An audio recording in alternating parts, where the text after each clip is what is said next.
10th Standard New Textbook Geography Climatic Regions and Climate Change കാലാവസ്ഥാ മേഖലകളും കാലാവസ്ഥാ മാറ്റവും പാർട്ട് 9. ടണ്ട്ര മേഖല ആർട്ടിക് വൃത്തത്തിന് വടക്ക് അലാസ്ക, കാനഡ, ഗ്രീൻലാൻഡ്, യൂറോപ്പിലെയും ഏഷ്യയിലെയും സമുദ്രതീരങ്ങൾ എന്നീ പ്രദേശങ്ങളിലായി വ്യാപിച്ചിരിക്കുന്ന അതിശൈത്യ മേഖലയാണിത്.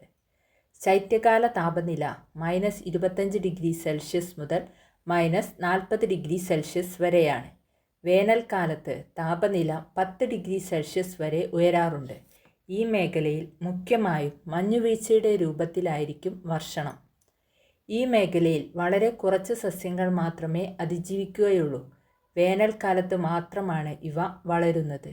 ഉയരം കുറഞ്ഞ കുറ്റിച്ചെടികളും പായലുകളും ആണ് ഈ മേഖലയിൽ കാണപ്പെടുന്നത്. എസ്കിമോ, ലാപ്പസ് തുടങ്ങി ഈ മേഖലയിലെ തദ്ദേശീയർ അർദ്ധ നാടോടി ജീവിതം നയിക്കുന്നു.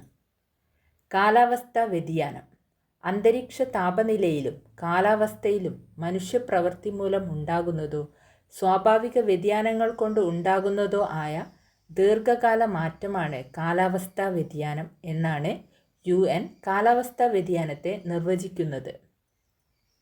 കാലാവസ്ഥ മാറ്റത്തിൻ്റെ കാലയളവ് ഏതാനും വർഷങ്ങൾ മുതൽ ദശലക്ഷക്കണക്കിന് വർഷങ്ങൾ വരെ ആകാം. ഹിമാലയത്തിലെ ഹിമാനികൾ പ്രതിവർഷം 12 മുതൽ 20 മീറ്റർ വരെ ഉരുകുന്നു. ആഗോള സമുദ്രനിരപ്പ് പ്രതിവർഷം 0.42 സെൻറ്റിമീറ്റർ ഉയരുന്നു. സമുദ്രനിരപ്പ് 2.5 മീറ്റർ ഉയർന്നാൽ മാലിദ്വീപ് പൂർണ്ണമായും കടലിൽ മുങ്ങിപ്പോകാൻ ഇടവരും. അന്തരീക്ഷ താപം, വായുമർദ്ദവും കാറ്റുകളും, വർഷണം, ആർദ്രത എന്നീ കാലാവസ്ഥാ ഘടകങ്ങളുടെ വിതരണക്രമം, കാലികക്രമം എന്നിവയിലുള്ള മാറ്റമാണ് കാലാവസ്ഥാ വ്യതിയാനം. ഇതിനെ സ്വാഭാവികം അഥവാ നാച്ചുറൽ, മനുഷ്യജന്യം അഥവാ ആന്ത്രോപോജനിക് എന്നിങ്ങനെ തരംതിരിക്കാം. സ്വാഭാവിക കാലാവസ്ഥാ വ്യതിയാനം എക്സാമ്പിൾ: അഗ്നിപർവ്വത സ്ഫോടനം അഥവാ വോൾക്കാനിക് ഇറപ്ഷൻ, സമുദ്രജല പ്രവാഹം അഥവാ ഓഷ്യൻ കറൻസ്, പ്രളയം അഥവാ ഫ്ലഡ്.